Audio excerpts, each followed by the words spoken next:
ঠিক সকাল ৯টা শুরু করছি নজরে বাংলা।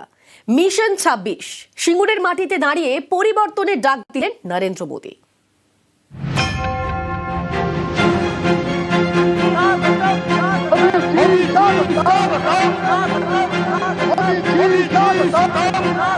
एक ही आस लेकर के आए हैं कि हमें असली परिवर्तन चाहिए। তখন বাম আমল, সিঙ্গুর আন্দোলন ঘিরে দেশের রাজনীতি তোলপাড়। টাটারা চেয়েছিল ন্যানো কারখানা করতে, জোর করে কৃষকদের জমি দখলের অভিযোগে আন্দোলনে নামে তৃণমূল। জল গড়ায় আদালতে, শেষমেশ আদালতের নির্দেশে সিঙ্গুর ছাড়তে হয় টাটাদের। অনেকেই মনে করেন 2011 সালে রাজ্যে পরিবর্তনের পালে জোর হাওয়া দিয়েছিল এই সিঙ্গুর। রবিবার সেই সিঙ্গুরে সভা করলেন নরেন্দ্র মোদী। সিঙ্গুরে তার প্রথম সভা, সেখান থেকে ফের পরিবর্তনের ডাক দিলেন। পাল্টানো দরকার, পাল্টানো দরকার, চাই बीजेपी सरकार। असली परिवर्तन चाहिए। हर कोई 15 वर्ष के महाजंगल राज को बदलना चाहता है। बीजेपी एनडीए ने बिहार में जंगल राज को एक बार फिर से रोका है। अब पश्चिम बंगाल भी टीएमसी के महाजंगल राज को विदा करने के लिए तैयार है।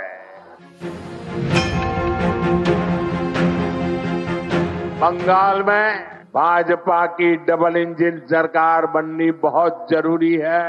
जहां भी भाजपा की डबल इंजन सरकार है, वहां केंद्र सरकार की योजनाओं के तहत बहुत शानदार काम हो रहा है। जब लेफ्ट वालों की सरकार थी ना त्रिपुरा में, आपके पड़ोस में, लेकिन बीजेपी की डबल इंजन सरकार के कारण आज वहां 100 में से 85 घरों में नल से जल आने लगा है। बंगाल में बीजेपी आएगी तो यहाँ हाल बदलेगा। हमारी माताओं बहनों को, हमारी बेटियों को पानी लाने के लिए कितनी परेशानी होती है। भाजपा सरकार इस परेशानी से आपको मुक्ति दिलाकर रहेगी और ये मोदी की गारंटी है। তৃণমূল বারবার অভিযোগ করে কেন্দ্রীয় বঞ্চনা। এদিন পাল্টা সুর চড়ালেন নরেন্দ্র মোদী। इनको बीजेपी से दुश्मनी है, ये भी समझ में आता है, लेकिन टीएमसी तो बंगाल के लोगों से अपनी दुश्मनी निकाल रही है। बंगाल में लाखों परिवार मछली के काम से जुड़े हुए हैं। यहाँ से अभी जितनी मछली एक्सपोर्ट होती है, उससे कहीं अधिक संभावनाएं बंगाल में है। इसी सोच के साथ देश भर के मछुआरों की मदद के लिए केंद्र सरकार ने एक डिजिटल प्लेटफॉर्म बनाया, लेकिन बंगाल में इस काम पर ब्रेक लगा हुआ है। हम बंगाल की टीएमसी सरकार को बार बार चिट्ठी लिखते हैं। मुख्यमंत्री जी चिट्ठी नहीं पढ़ती है, लेकिन अफसरों को तो पढ़ने दो। इससे बंगाल के मछुआरों को पीएम मत्स्य संपदा योजना जैसी केंद्र की स्कीम का फायदा नहीं मिल पा रहा है। पूरे देश में हजारों आधुनिक पीएम श्री स्कूल खोले जा रहे हैं, लेकिन टीएमसी बंगाल के बच्चों को पीएम श्री स्कूल की बेहतर शिक्षा से भी वंचित रख रही है। बंगाल के बच्चों का भविष्य तबाह कर रही टीएमसी सरकार को जाना चाहिए कि नहीं जाना चाहिए? टीएमसी को भगाना चाहिए कि नहीं भगाना चाहिए? क्या ऐसी टीएमसी सरकार को बंगाल को सजा देनी चाहिए कि नहीं देनी चाहिए? मैं पश्चिम बंगाल की माताओं बहनों से भी एक आग्रह करना चाहता हूं।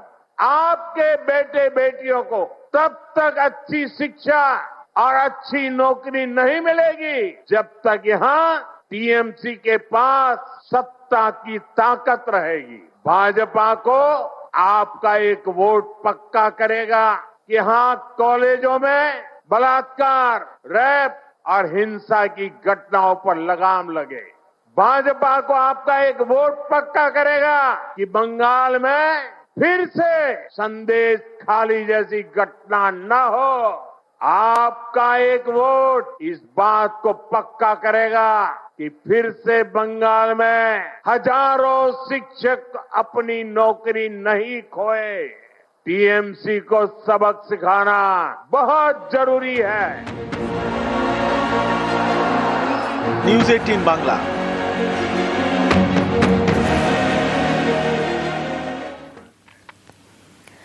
বিজেপি শাসিত অরুণাচলে কাজে গিয়ে বাংলার পরিযায়ীর রহস্য মৃত্যু। শীতলকুচির কুরসামারির পরিযায়ী শ্রমিককে খুনের অভিযোগ উঠছে। বিজেপি শাসিত অসমের রেল লাইনের ধারে উদ্ধার হিমঙ্কর পালের রক্তাক্ত দেহ। আমাদের সঙ্গে রয়েছেন প্রতিনিধি রাজেশ, রেল লাইনের ধারে এই পরিযায়ী শ্রমিকের কিভাবে দেহ উদ্ধার হলো, পরিবার কেন খুনের অভিযোগ করছে?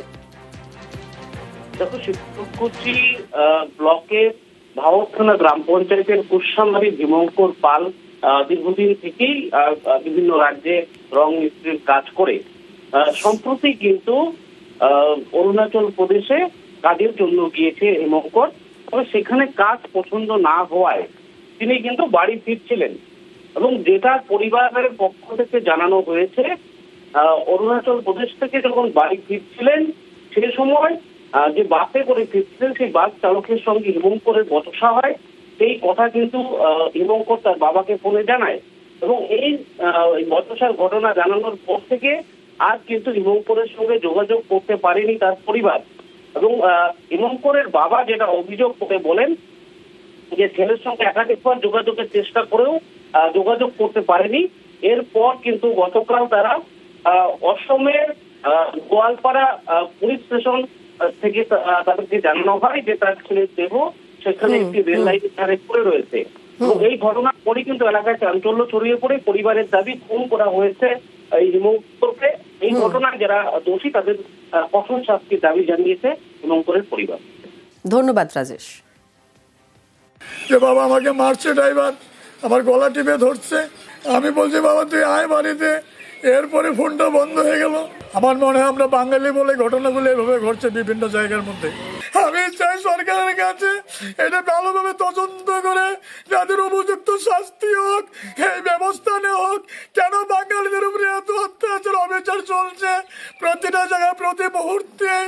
এইভাবে হাতিয়ার ডাকছে, মাথায় রড দিয়ে বাড়ি মারছে, গলায় টিপে ধরছে, মুখে ঘুষি টুসি অনেক কিছু আছে চিহ্ন। আবারও বিজেপির শাসিত রাজ্যে পরিযায়ী শ্রমিকের বাংলার পরিযায়ীর মৃত্যু। বিজেপির রাজ্যে জঙ্গল রাজের অভিযোগ তৃণমূলের। বিজেপির রাজ্যে জঙ্গল রাজ চলছে বলেই বাংলার পরিযায়ীরা বারবার আক্রান্ত। সরব শশী পাজা। মানেটা কি যেটা মোদিজি বলতে চাইছে? পরিষ্কার ভাবে আমরা বলি আইন শৃঙ্খলার ক্ষেত্রে পশ্চিম বাংলায় কোনো অরাজকতা নেই। যত অরাজকতা তৈরি করে ভারতীয় জনতা পার্টি তৈরি করে। নাহলে বাংলা থেকে যে বাইরে যাচ্ছে মার খাবে কেন? বাংলাতে তো নানান ভাষায় মানুষ এখানে পরিযায়ী শ্রমিক কাজ করে, কই আমাদের মধ্যে তো এইরকম তাদেরকে মারার এই প্রবণতা আসে না। তো আইন শৃঙ্খলা আপনাদের খারাপ, আপনার মহিলাদের উপর নির্যাতন করে সে বিচার আর পায় না। এবং তাদের ভারতীয় জনতা পার্টির নির্বাচিত বিধায়করা ধর্ষণকারী হয় এবং তাদেরকে বলা হয় তারা সংস্কারী। আইন শৃঙ্খলা কোথায় ভারতীয় জনতা পার্টির শাসিত রাজ্যে? ভোটমুখী বাংলায় নানা কেন্দ্রীয় প্রকল্প। সিঙ্গুর থেকে নতুন 3টি অমৃত ভারত এক্সপ্রেসের উদ্বোধন করলেন প্রধানমন্ত্রী। চালু হলো জয়রামবাটি ময়নাপুর ট্রেন রুট।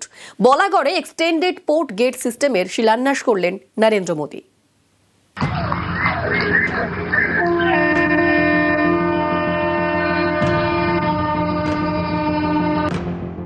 সিঙ্গুরে প্রথমবার সভা করলেন নরেন্দ্র মোদী। রাজনৈতিক সভার আগে সরকারি অনুষ্ঠান। রবিবার সেই মঞ্চ থেকে একগুচ্ছ প্রকল্পের শিলান্যাস করেন প্রধানমন্ত্রী।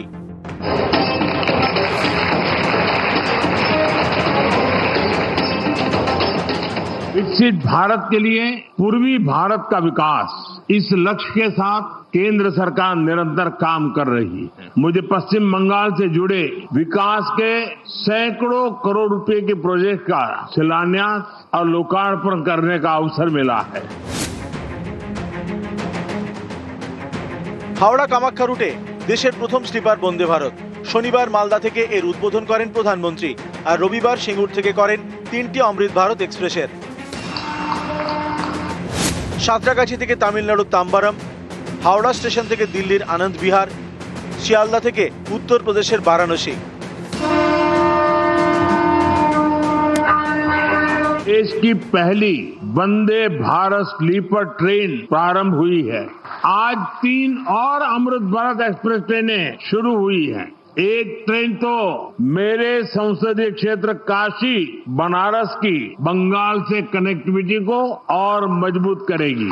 दिल्ली और तमिलनाडु के लिए भी अमृत भारत एक्सप्रेस ट्रेन शुरू हुई है। यानी पश्चिम बंगाल की रेल कनेक्टिविटी के लिए बीते 24 घंटे अभूतपूर्व रहे हैं। शायद गत 100 साल में 24 घंटे में इतना काम नहीं हुआ होगा। বাঁকুড়ার ময়নাপুর থেকে জয়রামবাটি এই নতুন রেলপথের এদিন উদ্বোধন করেন প্রধানমন্ত্রী। এবার সারদা মায়ের গ্রাম জয়রামবাটি পর্যন্ত ট্রেন পরিষেবা। অনেক দিনের সকলের আশা ছিল যে জয়রামবাটিতে ট্রেন আসবে, মায়ের বাড়িতে ট্রেন আসবে। সত্যি এসে গেল। এতে গ্রামবাসী হিসাবে, ভারতবাসী হিসাবে খুবই গর্বিত, খুবই আনন্দিত। সিঙ্গুরের সরকারি মঞ্চ থেকে হুগলির বলাগড়ে এক্সটেন্ডেড পোর্ট গেট সিস্টেমের শিলান্যাস করেন প্রধানমন্ত্রী। या पोर्ट लेड डेवलपमेंट के लिए जरूरी इंफ्रास्ट्रक्चर बनाने में भी मदद दी जा रही है। ये वो पिलर है जिनके ऊपर पश्चिम बंगाल को मैन्युफैक्चरिंग, ट्रेड और लॉजिस्टिक का एक बड़ा हब बनाया जा सकता है। केंद्र सरकार द्वारा बीते 11 वर्षों में श्यामा प्रसाद मुखर्जी पोर्ट की कैपेसिटी एक्सपेंशन पर बहुत बड़ा निवेश किया गया है। सागरमाला स्कीम के तहत भी सड़कें बनाई गई हैं। बीते वर्ष कोलकाता पोर्ट ने कार्गो हैंडलिंग के नए रिकॉर्ड बनाए हैं। बालागढ़ में बनने वाला extended port gate system Hooghly और आसपास के इलाकों के लिए नए अवसरों का द्वार खोलेगा। भारत आज फिशरीज और सी फूड के प्रोडक्शन और एक्सपोर्ट में बहुत तेजी से आगे बढ़ रहा है। मेरा सपना है कि पश्चिम बंगाल इसमें देश को लीड करे। এদিন কলকাতায় গঙ্গার বুকে ইলেকট্রিক ক্যাটামারান পরিষেবার উদ্বোধন করেন প্রধানমন্ত্রী। বিশেষ ধরনের অ্যালুমিনিয়ামে তৈরি এই জলযানে 50 জন যাত্রী বসতে পারবেন। এতে কলকাতায় রাস্তার যানজট কমবে বলে আশা। নিউজ 18 বাংলা।